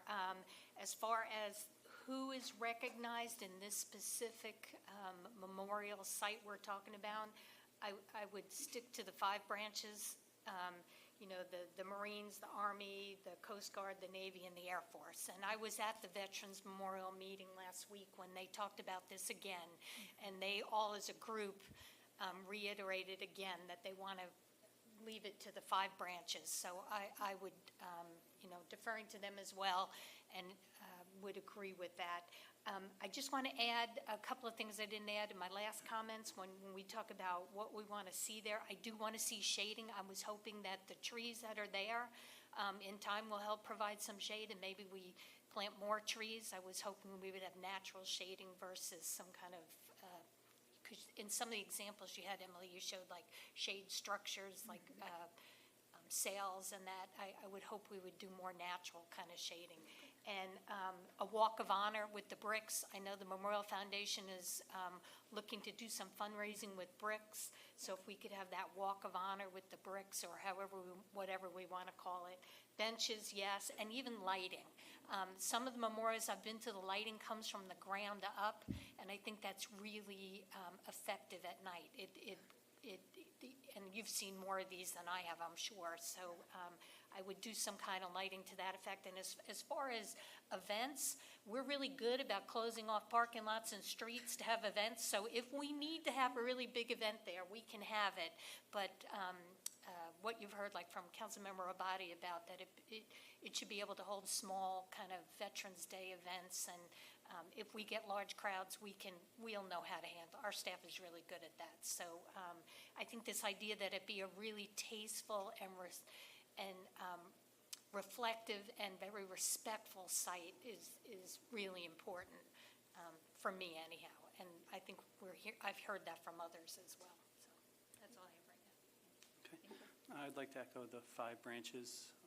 I really like the lighting that Mayor Pro Tem was just talking about, because I hadn't really thought about that, but that makes it it can really make a very impactful place to be and very serene. Walk of Honor I like. So we do our tree lighting in that same space, and the tree's right on the other side of the parking lot. So I think that staff has created that in such a way that it can be really flexible, and it could be any size that we want. Our recent Veterans Memorial was kind of facing the parking lot, so I guess getting into the weeds, I think it'd be important to face the parking lot, so we could make it a bigger thing if we wanted to, and if it's set back far enough, it could still be smallish and serene away from the sidewalk. So I'd love to be able to be big or small, depending. Does that make sense? Yeah. Okay. Yeah. Because I imagine it's probably going to be an arc, but I don't know. That's way down the road. But generally facing the larger space, I think, would be good. Right, having that flexibility of Flexibility size, to be yeah, really small or sure. larger would be my thought on that. I like everything that I've heard. I think this is really taking shape. Looking to see if anyone else has anything they'd like to add at this time. Okay. Councilmember Abadi, did you have a follow-up? Okay. Take us further.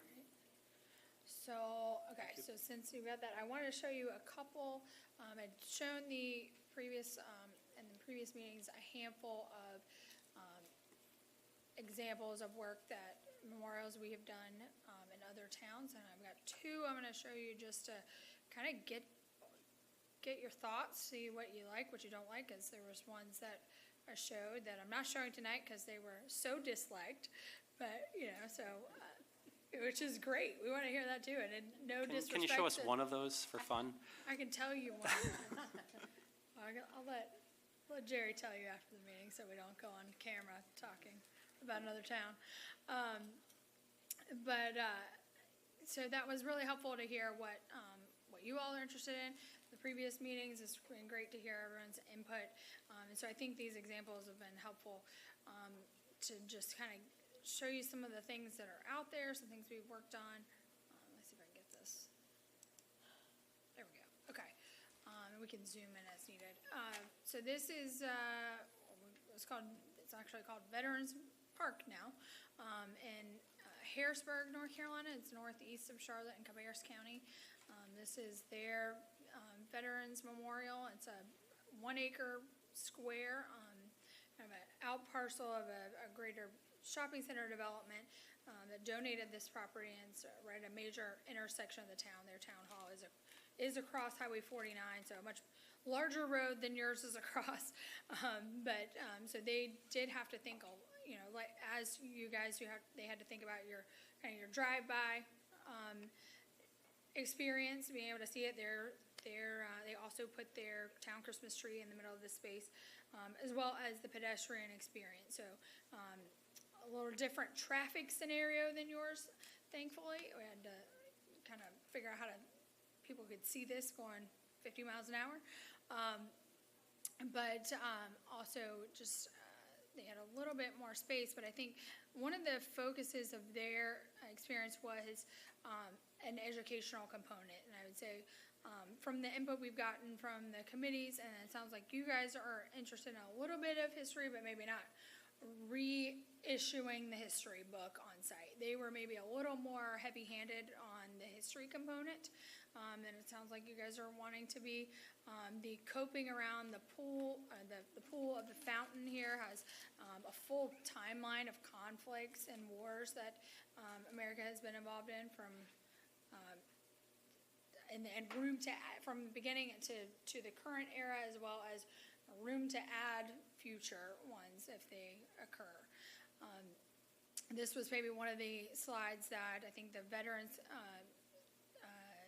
Committee said that they didn't want a lot of flags. They wanted one American flag to kind of stand out. So I think that came up when we were looking at this particular memorial, seeing all the flags and how kind of diluted a little bit of the emphasis of the American flag was a little bit of their feedback. But it is one of the ways to honor the different branches with a flag versus a plaque. I think they did like some of the shade structure, and these benches here are swings. So that was a component I think the Parks Committee really liked. Trying to show you guys all these things. One thing that the Veterans Committee did not like was the Purple Heart memorial piece here, because they really wanted that to be more sacred and not be shown so directly on the memorial. So, that was probably a difference between, why that pops up every time I set the mouse down. Difference between this town of Harrisburg versus here is they were wanting to kind of educate you as much as they could while you're on this 1 acre piece of property. So I think, but I think there's components here that are really nice. One thing I wanted to point out here is what they called the, I can't remember what they called the collection now, but these displays are replicas of the Declaration of Independence, the preamble to the Constitution, and the Bill of Rights. And so they are scaled replicas of those 3 documents, so you can go and read them in the script that they were written in. And so it was a great opportunity for folks to see those documents if you can't get to Library of Congress in DC and see the originals, which I know the last couple of years has been a limited experience anyway. So just different things like that they were able to incorporate here that are things to kind of consider. I would say before I asked for your feedback, one other thing that the Veterans Committee did not love was the emblems for the branches, were these huge, like 4-foot medallions that were placed in the pavement around the fountain, and very colorful and beautiful pieces. But the committee did not want, or the foundation, I keep saying the wrong word. The foundation did not want to put those in the ground. They didn't want it to be something that you walk on. They want to make sure those are vertical pieces. So that was a really good piece of feedback from that group.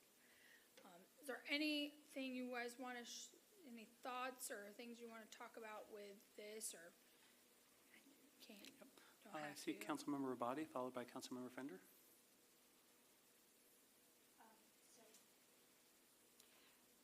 I just want to offer a cautionary tale about that big water pool there, which is that I lived in a town before I came here that had almost exactly that structure, and I will tell you that kids used it as a public pool all year long, and I would really like to avoid something like that. I love the idea of a water feature. I want there to be the sound of running water, but I would really strongly advise against something like that. Yeah. Good feedback. Councilmember Fender, please, followed by Councilmember Garamella. Yeah, I like the idea of having a water feature. However, I take note of what Councilmember Rabati was just saying. This design looks like there's too much going on. It's Well, not I agree. elegant at all. I really don't, and particularly, I don't like the picture that you have there zoomed in on, the rifle and the hat and the boot, and then it looks like the side of the pool thing. Are those supposed to be bullets? What's going on there? Up at the, maybe not, maybe, Yeah, I think it's you just know, right above the forming, yeah. hat? Oh, I see what you mean. Either way. I don't think That it's supposed to be bullets. texture? Yeah. With the shell casings. Oh, okay, yeah. There's just too much going on in that design, like with the Purple Heart there, and I think like what many of us have said previously is something very simple and elegant, and so something not like that. So I need to hear that too. Thank you. Councilmember Garamella, followed by myself, please. I do agree, like, we should not have those logos on the floor, but some kind of a hologram in the water that, basically no one can touch, but at least when you walk through it, or illuminated inside the water, that would be really good. I do understand people taking a dip, but I think we can put measures that it's not a swimming pool for people to take a dip. But I think the water feature will really attract people, and then it's obviously recognizing veterans, but also from my point of view is like encouraging the younger generation that, get into the armed services. I'd like to share, I'm not a big fan of the rifle showing and things like that. I want this, I envision more of a monument to peace and service rather than war. So it's kind of two sides of the same thing. A little philosophically is, I don't necessarily think that it needs to be a veterans memorial. It can be a veterans monument. So it's not only those who have given the ultimate sacrifice, but it's those presently serving, I think is a way to think about it. So we will celebrate Memorial Day and Veterans Day, but it doesn't need to be a memorial per se. Those were just some thoughts that came up. Also, Wake Forest is a Purple Heart community, so this is more of a sidebar. If that's something the town would like to pursue, that could be something we could talk about as a group. And that's what I wanted to share right now. Would anyone else like to speak towards this slide, or? Okay. Great. I think you Thank can move you. on, Elizabeth. All right, and I ironically, as mentioned earlier about your comparison to Morrisville, we also did Morrisville's Veterans Memorial, which is, you'll see is quite different than Harrisburg's. It is more of a memorial walk. It does accompany, it's within a larger park there, Liberty Park. And so it was part of a project where we also did a stage and kind of performance area. But as you kind of approach that area from their downtowns, it's kind of right off of I can't remember the name of the street now, but it's their main street, and then the street behind it paralleling. If you've ever been to Morrisville, there's they've got a small convention center downtown. This is kind of right behind it. And so this promenade here connects from the street that's kind of behind me taking that photo down to that amphitheater. And then this walkway, let's see if I can zoom in here. So you kind of enter the park and you can continue on the promenade down to a big event or something, or you can pull over into the memorial walk and have more of a side experience. And when there's not an event, it's a very quiet, peaceful space.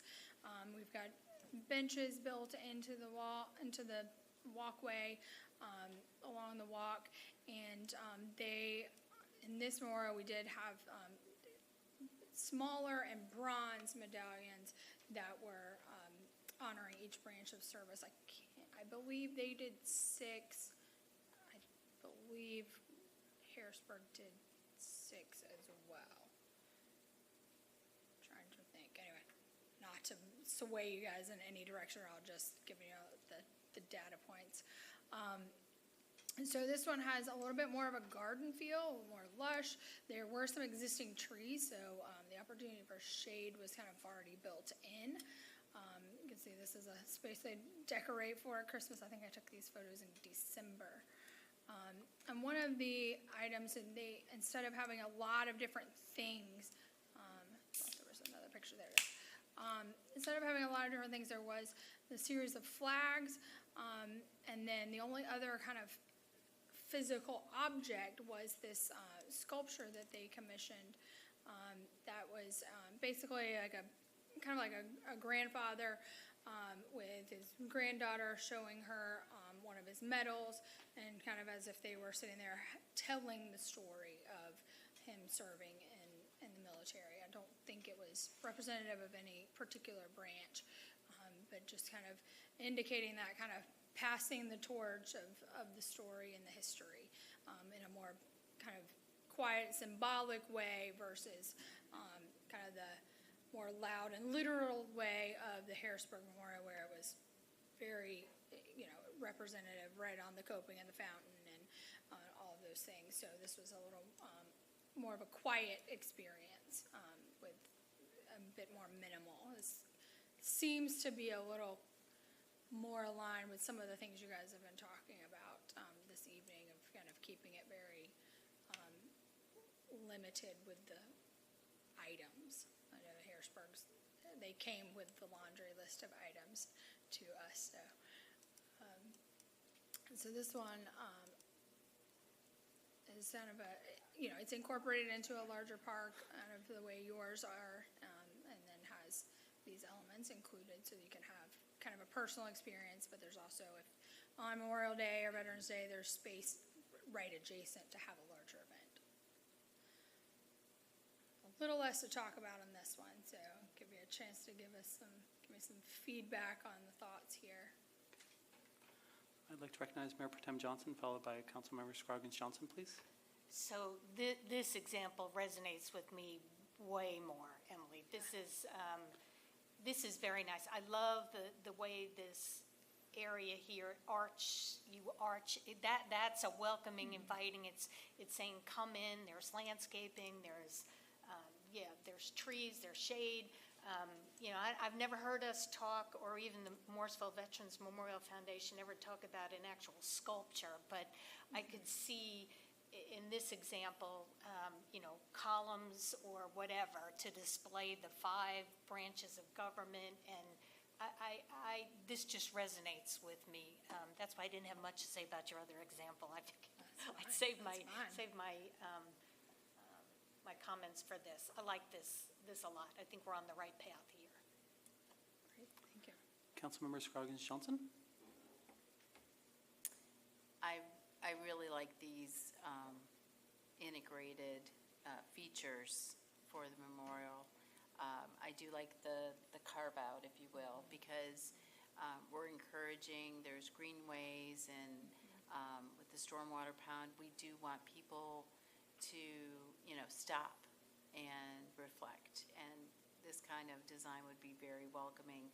I really do like that shade structure because it offers flexible space as well for different kinds of activities that could be related to the memorial directly, but could be utilized in other ways as well. So it's an interesting feature we might want to consider not only for this space, but for other spaces in the future. Councilmember Rabadi, please. It's important to me that the seating be at least part of the day in the shade. I think that it gets so hot here that people are not going to want to sit in the broiling sun, no matter what else you put in there. And I do like the integrated way that it's, like Liz said, it's very welcoming. I'm not a huge fan of red brick. If it has to be brick, that's fine, but I just want to get that out there. I think even the brown brick in this structure is a lot nicer and just a little more elegant. I really like to see like white stone or something very minimalist. But I do like I think this is kind of what we're going for in terms of tone.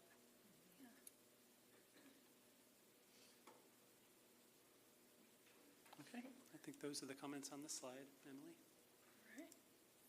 So I think that is all I have to show you. So if there's, I'll give you some space now to share any other thoughts, ask me any questions about where we go from here, or anything else you want to share or ask. Just want to give you space to do that.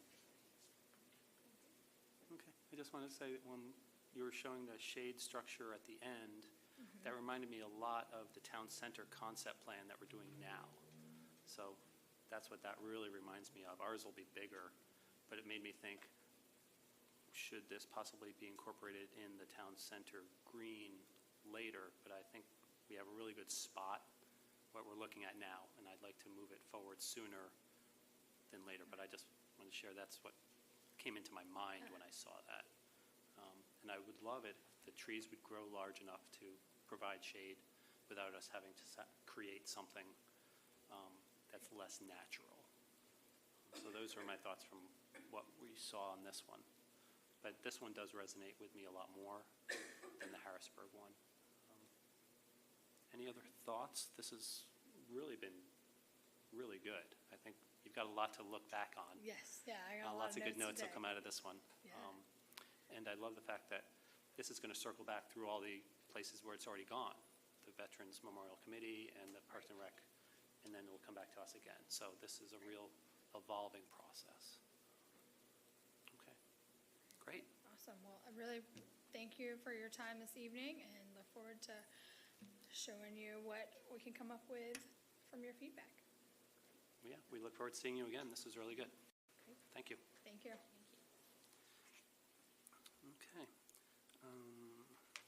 So real quick, if I may, take a point of privilege. I'd like to recognize Councilmember Rao, who wanted to share something real quick.